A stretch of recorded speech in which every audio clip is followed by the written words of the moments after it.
It had been years since I had last kept in touch with Steven. And I wish now that it had stayed that way.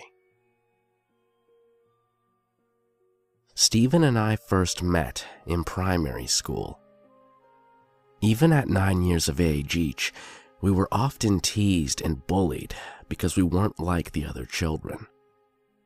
We had no interest in sports and listened to rock and metal music. We played video games and musical instruments, not football or hockey.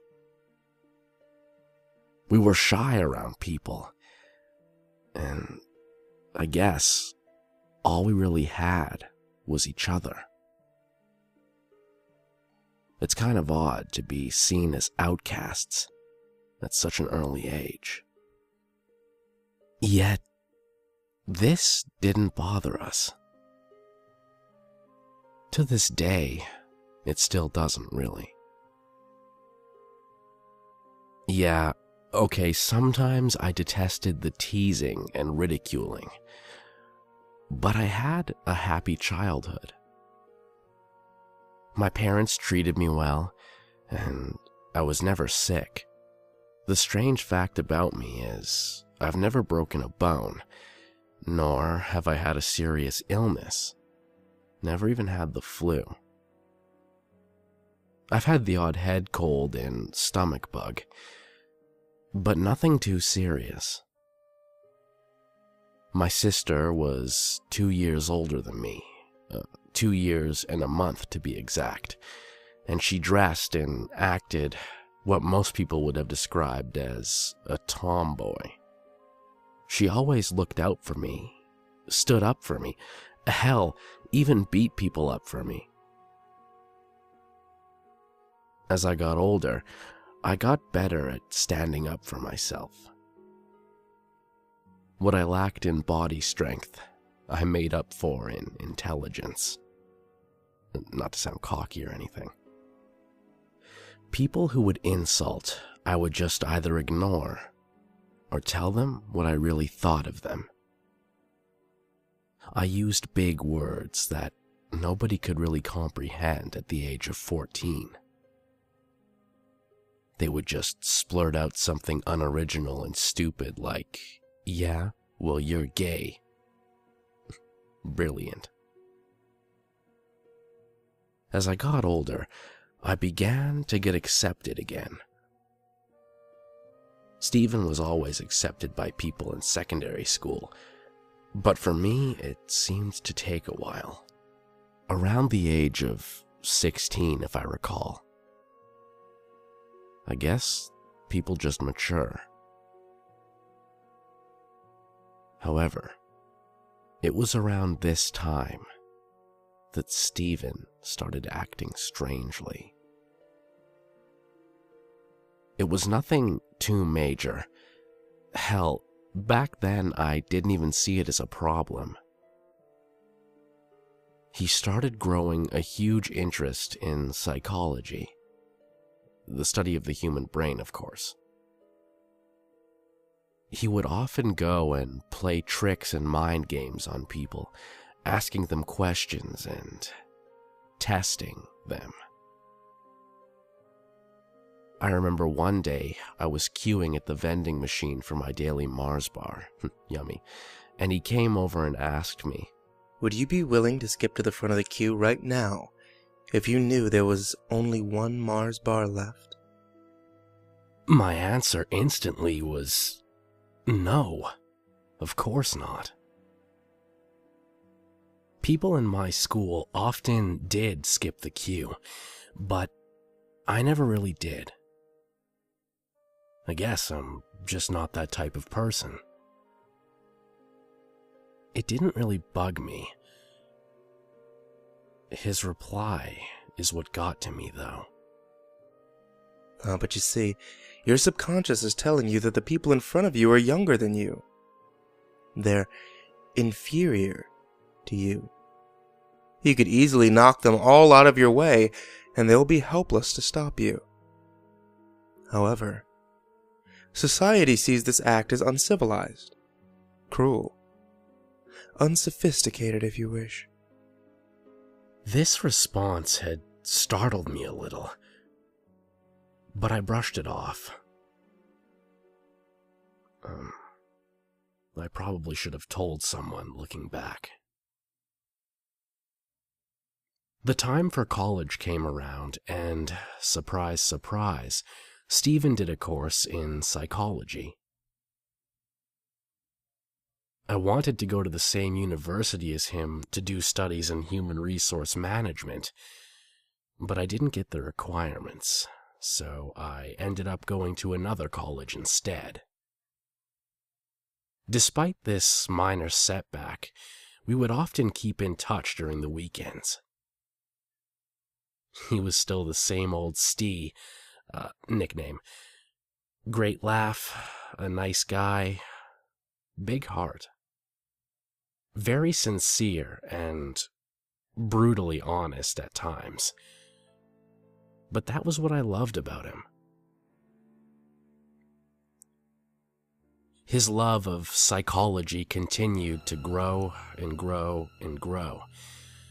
Often he would openly talk about the experiments of Freud, Adler, and other famous psychologists. Sometimes he would talk about their experiments when we were out with our group of friends. Some of them were disturbing, such as the Stanford prison experiment. Others were brutal, like an experiment carried out after a Jewish boy's penis had been accidentally burnt off in a circumcision, where they tried to convince him from an early age that he was in fact a she. The result? All family members, including her, had turned to some sort of substance abuse, or killed themselves. Damn. Anyway, we were still the best of friends into our 20s. He met the girl of his dreams and dated her for 7 months before popping the question. Her name was Emily. Bit soon, I thought, but I was happy for him. He treated her like an absolute princess. He was her knight in shining armor. They adored each other. I was a proud best man, passionately delivered a speech, around 6 minutes long if I remember correctly, and the ceremony was beautiful. I regret to say that after that, I didn't see him much. I only got to communicate every few weeks or so, which eventually turned into months, and then turned into years. It had been 6 years since I had last heard from him, and I'd all but forgotten about him. My job as a health and safety manager had gotten in the way, and I was often busy during weekdays.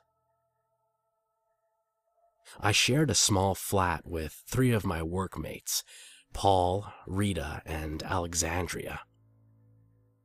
Very city center-like apartment. A large window in the sitting room gave way to a great view of the city. All the skyscrapers unintentionally decorated the place. Strange modern art portraits on the walls. It was simple, but nice. Had everything you needed. We went out to nightclubs and pubs most weekends, and we were all good buddies. I hadn't seen any of my high school friends for years. One weekend during a particularly cold March, Rita, Paul, and Alexandria had gone away for a week to Greece, staying with Alex's mother, so I had the whole weekend and flat to myself. I decided I would get in touch with my old buddy Steven. I still had his cell phone number, and his wife's one for that matter, so I called both numbers. Neither answered. In fact, both went straight to voicemail. I decided to chat him on Facebook. He wasn't online, so I sent him an email. Upon doing so, I scrolled through his page, and it was then that I realized that the last post he had up was over 4 years ago. Wow, he must have just gone off it. I never really shook off the Facebook fad. Even now, I find myself on it every day and putting up countless stupid statuses. With a whole weekend free, I decided I would drive out to his house and catch up. There is no way that he had moved house. He definitely would have told me if he had. He always informed me of almost everything big in his life. I was the only guy he told that he was going to marry Emily. They had now been together 9 years, if my memory served me correctly. I hoped by driving out that I wasn't intruding or anything. After all, the two of them and myself got on very well.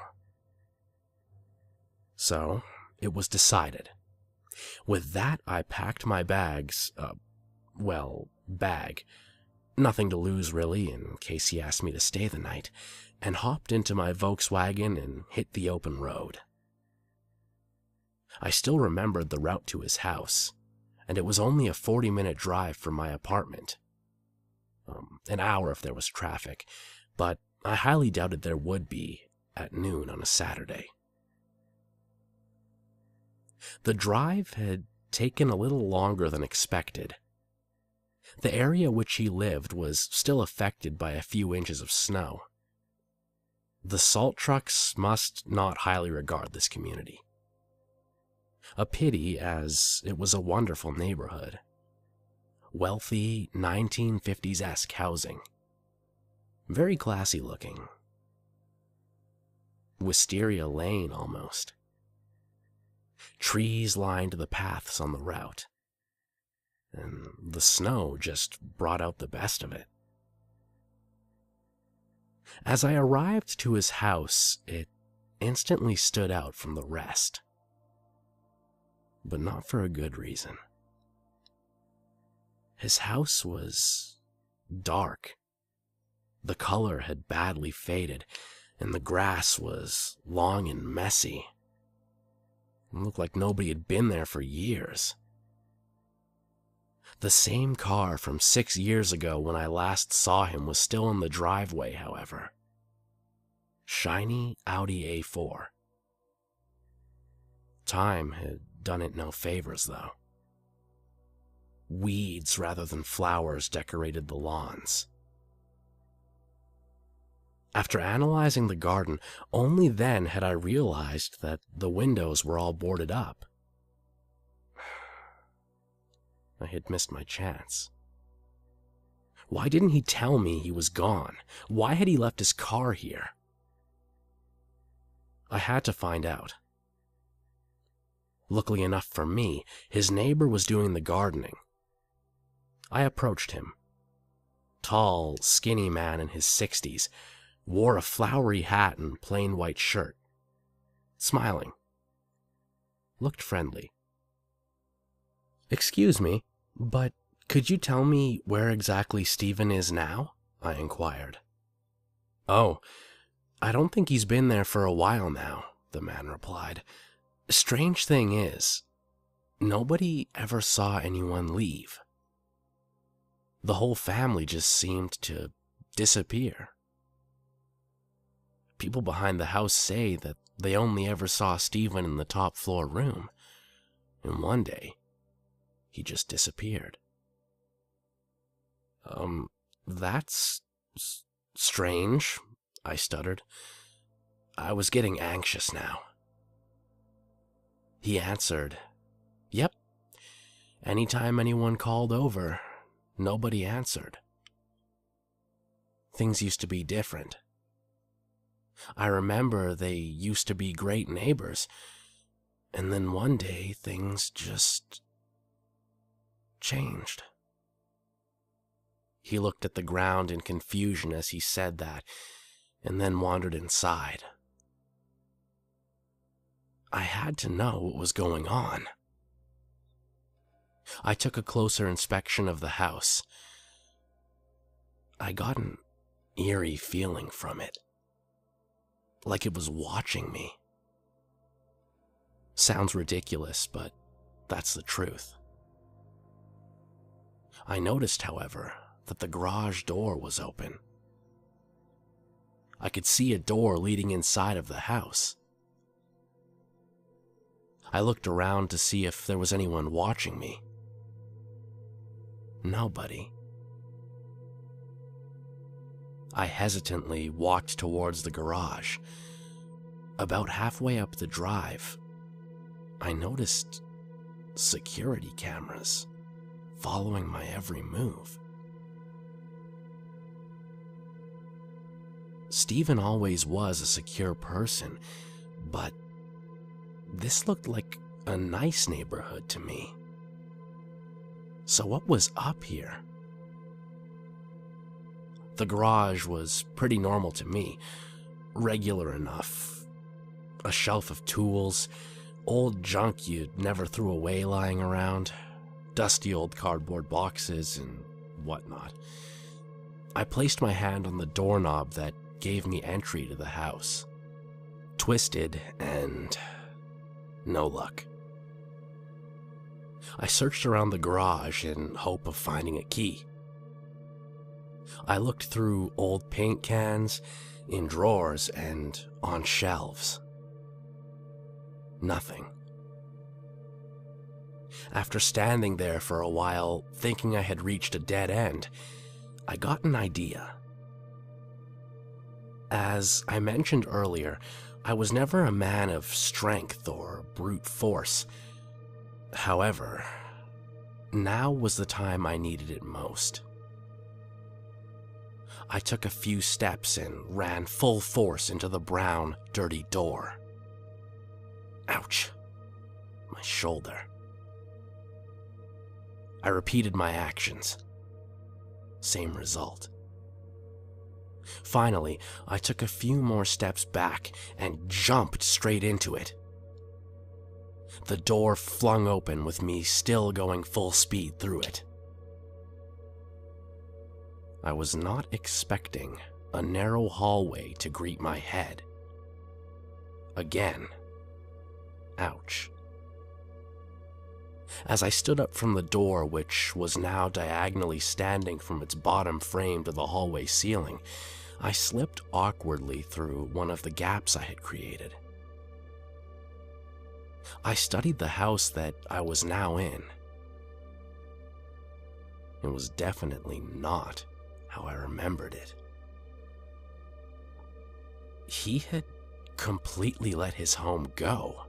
The floorboards were rotting, dust and cobwebs were everywhere, broken frames and pictures were scattered across the floor, and appliances were covered in dirt and grime. But the first thing I noticed was the smell. Disgusting, I must say. Have you ever been unfortunate enough to smell a wet dog? Well, this house reeked of it. What the hell was going on? Upon further inspection, the rest of the house was pretty much the same, and I decided to explore the upstairs. Still as I remembered it, it was like deja vu with a hint of nightmare and a sprinkle of dread. The house itself gave me a horrible, gut-wrenching feeling. Upstairs was no different from downstairs either. Dirty ceiling, ripped and filthy carpet. Downstairs was wooden floor. Upstairs was carpet. There were huge holes in the wall, and out of the blue, a rat jumped out from one of them. Made me jump out of my skin. Was not expecting that, but it woke me up more, made me alert. And that's when I noticed the room. There can be no description for what I was about to encounter. But it was far beyond my worst expectations. At first, I noticed a glowing light. Then I noticed that it was an LED screen. I walked over, ever so slowly. The curtains were closed and the room was completely dark, apart from the glow of the screen. Approaching, I noticed more items. A chair, a desk, a filing cabinet. This must have been the room the old man was talking about. Standing right at the door, I noticed the top of a head. Someone was sitting on it. Tears streamed down my face uncontrollably. "Stephen?" I whimpered. I was trembling like an earthquake at this stage. No response. "Stephen!" I suddenly roared with a distraught flare.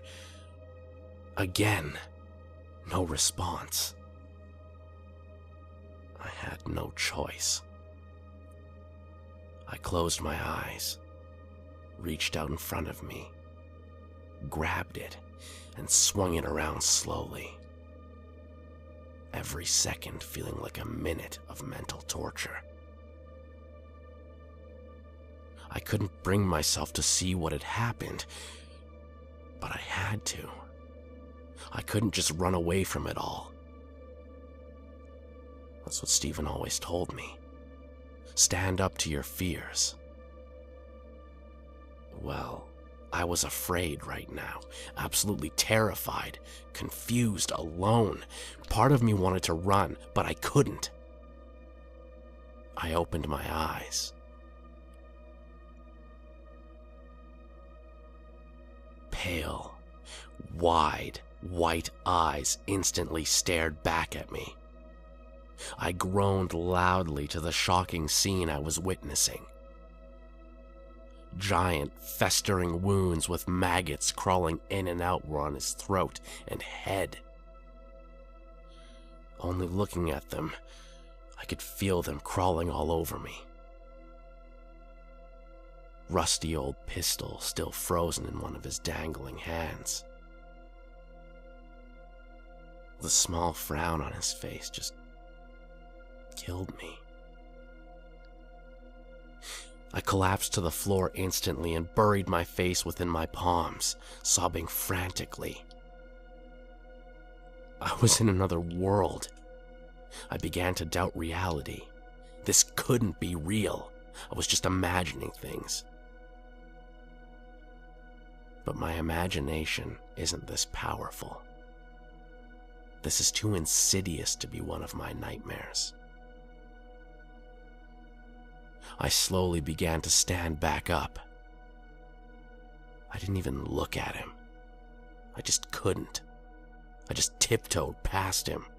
Every muscle in the upper half of my body was completely stuck. Then out of nowhere, I grabbed the chair and ran with it, rolling it along the hallway and violently thrashing it down the stairs. Fuck you, Stephen. You didn't have to do this. Why the fuck did you do this, you son of a bitch? You destroyed so many memories of mine. I paused for a second. My own outburst had frightened me. Staring at the laid-out body at the end of the stairs with an office chair atop it, I walked quickly into the room to examine it. I had to know what was going on, whether I liked it or not. I studied the LED screen. CCTV footage? I stepped forward for a closer look, and what I saw was too much to handle. A plain room with no objects in it whatsoever. Plain white room, apart from a giant blood stain on a section of the wall, and pools of blood in places. 3 bodies laid there motionless. 2 children, side by side, and a woman's body near the wall underneath the blood. Shaking, I slowly stepped back. Vomit. Out of nowhere, I just vomited out of pure disgust and shock. What was going on? I just kept asking myself. How could there be 4 dead people in a house without somebody noticing? I took another look around the room. The desk was covered in old pens and papers, scrawled out notes, dirty mugs with coffee rings in them and on them. I opened the curtains for a better view of the room. A framed picture of Freud lay on the far wall. A cabinet stood beside the desk. The top cabinet labeled "Excerpt Starving Dogs" was highlighted. The other 2 were labeled "Notes" and "Accessories." The top drawer was locked, and there was no way in hell I was going to force it open, especially after everything I'd just been through. I looked around the desk and its drawers for a key. Top left drawer. Bingo, a small silver key. A clicking and rolling sound meant I was greeted with a few tapes and a folder. The folder was just labeled "Starving Dogs," and the tapes labeled Day 1, Day 9, Day 42, Day 104, Day 235, and finally, Day 401. After I grabbed all the tapes in the folder, I ran out of there. Again, I just leapt over his body and ran for the door to the garage. As I was running, I suddenly stalled. There was one last room on the bottom floor I hadn't explored. A steel door with a code connected the white room to what I presumed was the dining room. Of course, I couldn't explore it, but what worried me a lot was that I was curious to see it up front. I had a morbid sense of curiosity at that point, and I didn't like what the whole situation was doing to me. Realization of this made me run. I squeezed through the gap of the doorframe in the garage and ran for my car. The weather was now cloudy and dull. It looked like it was going to snow soon. The man again acknowledged me as I ran out from the driveway, but he wasn't exactly a priority right now. I stacked the folder and tapes in the front seat and drove as fast as I could. I went to my mother and father's house. There was no way I was sleeping at home. Not after what I'd just been through. The next few days were tough. I explained to my parents everything that had happened, and they were really good about it. Mom cuddled me, gave me support, and did everything she could to make me feel better. Dad as well. They've always been good parents. I could have sat around for days doing nothing, but I knew I had responsibilities to take care of. I waved goodbye to my mom and dad and hit the road back home. I knew Alex, Paul, and Rita would be back by now. It had been days since the nightmare I had encountered. I called in sick to work for the whole week. Paul had a VHS I could borrow. Conveniently enough, he had one in the apartment. He was into all his retro movies, a lot which his dad had passed on to him, and he frequently watched them here with us, but we never really got into them. He always persuaded us that they were brilliant. God loves a trier, I guess. That night, I returned and decided to face up to it and play the tapes. I had wondered why Stephen kept these particular ones. These ones must have contained important data for his studies. Beforehand, I flicked through the folder, and eventually, I read it all in about an hour and a half. There was a lot of detail to cover, but these were the basics. I couldn't believe how much Stephen had changed. I knew he always loved his psychology, but I was not prepared for what was in store now. Basically, the starving dogs experiment was this. Stephen locked his family up for what was planned to be 3 years. The woman in the room was his wife, Emily, and the 2 children were his. 1 boy and 1 girl, named Sandra and Michael, aged 5 and 3 at the start of the experiment. This was the first I knew of his children. He didn't tell them he was going to do it, which apparently was the whole fun of it. How would humans react to a sudden change in lifestyle from luxury to basic survival? For every day of the experiment, he fed them bread and water. That was it. They had no entertainment at all, no toys, not even a toilet. A plain white room, bread and water. That's it. He did this for what was about 2.5 years before he killed himself. Sick bastard. I couldn't believe the monster my former best friend had turned into. This was only the beginning, though. The tapes themselves were far worse.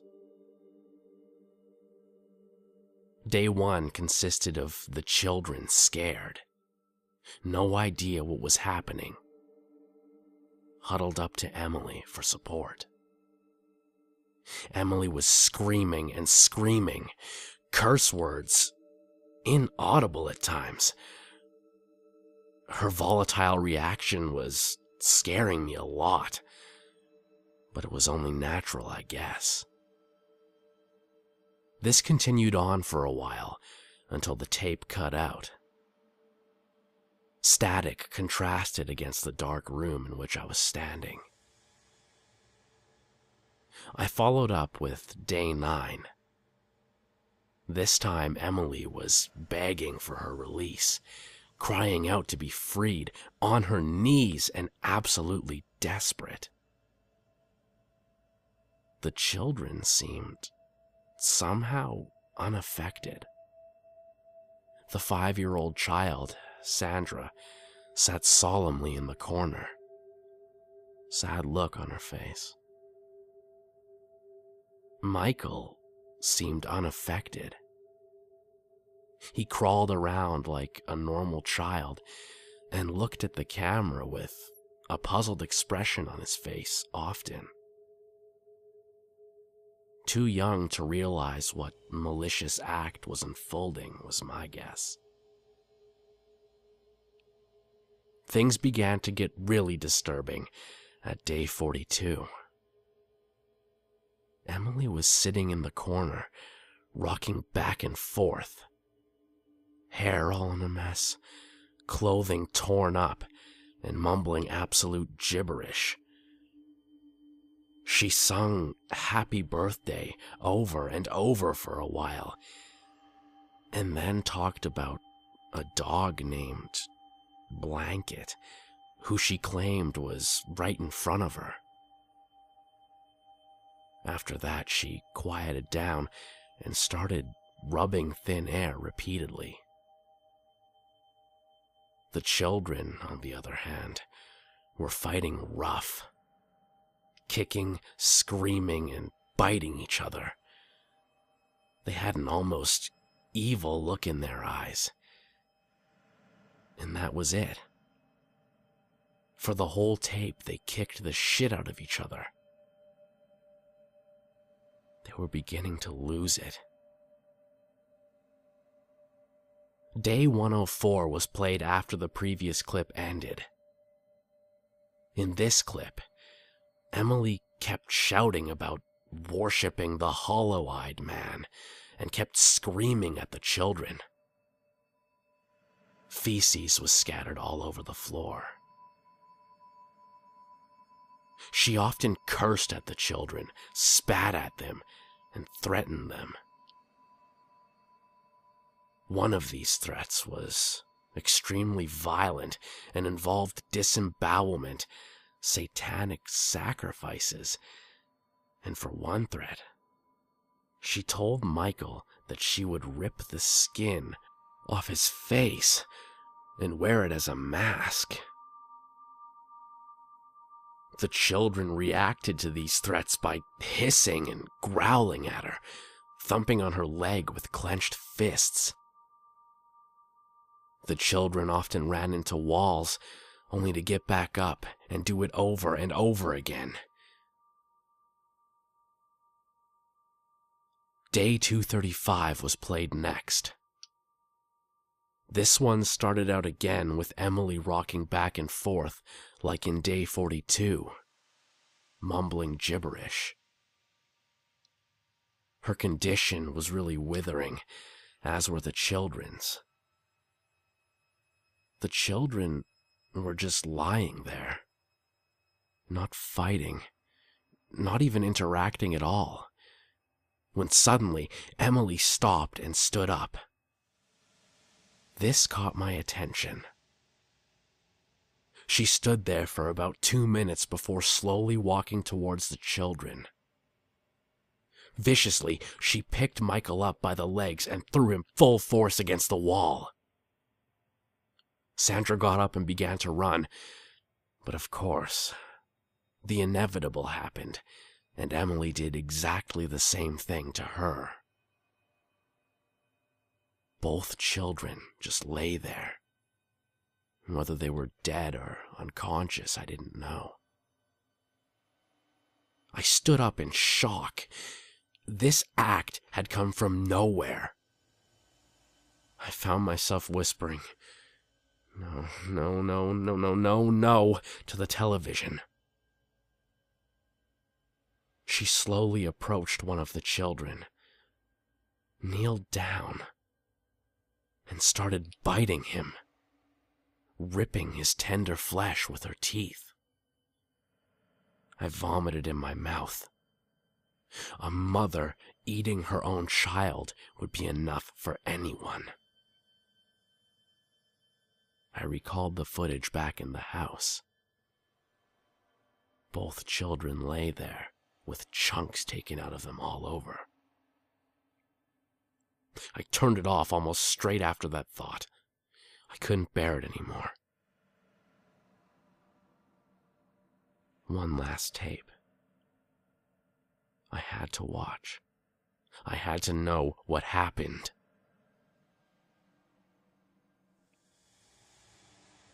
It took me a while to put it in, as I kept stalling. But I found the strength to continue watching. The tape began with Emily staring at one of the walls.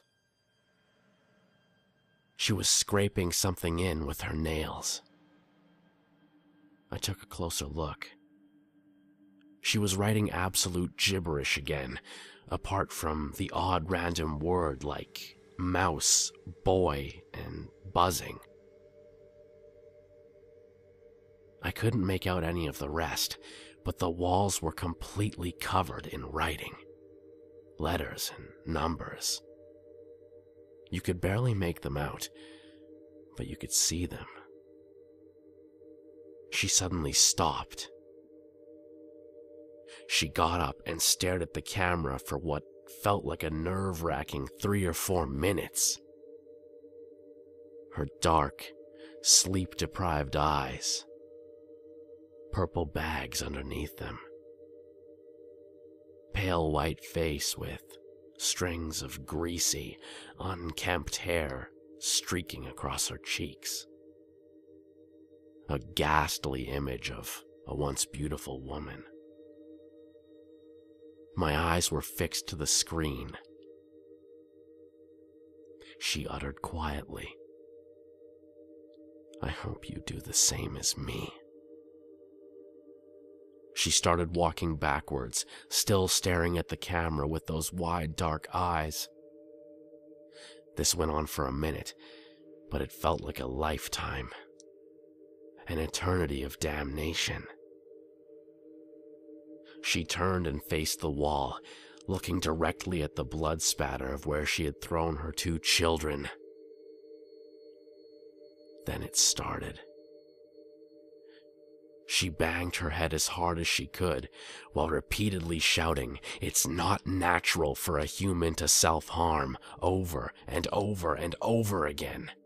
Banging and banging and banging, again and again, each hit harder and faster than the last.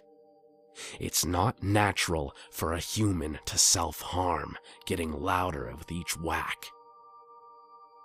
It got to a point where it was just constant screaming and slamming. I slowly got up and walked backwards while staring at the television. I wanted to leave, but I couldn't take my eyes off it. It got to the point where there was a pool of blood surrounding her dizzy body. The blood loss was slowing her down, each whack getting weaker, and her speech becoming mumbled and incoherent. Eventually, she collapsed to the floor, with the pool of blood expanding from her head. Nothing left but a haunting silence. My breathing was heavier than a boulder. The white, silent screen was just there. Too much morbidity had overwhelmed me, and I shut my eyes. Bang! The sound of a gunshot rang inside my own head. Stephen's bloodied body flashing as a night terror in my eyes. My own imagination now torturing me. I collapsed to the floor and sobbed into my palms. Alexandria heard me and came to my aid. It took me an hour to calm down. What caused him this? Why? So many questions that will remain unanswered. There could have been other experiments, but he had to go with this. I couldn't deal with this right now. I needed rest. I hadn't slept well the previous week, and this wasn't doing me any favors. That night, I had a nightmare. I was sitting in an office chair, surrounded by total darkness. All I could hear were the painful cries and screams of a grown woman. A pistol lay in my left hand. I pulled it up to my throat, gripping it tightly, and without question I pulled the trigger. In my dream, I stared at total darkness for minutes. I woke up in a cold sweat, dehydrated. I looked around. Back to reality. I was completely paralyzed by fear. And I could still feel the maggots crawling all over me.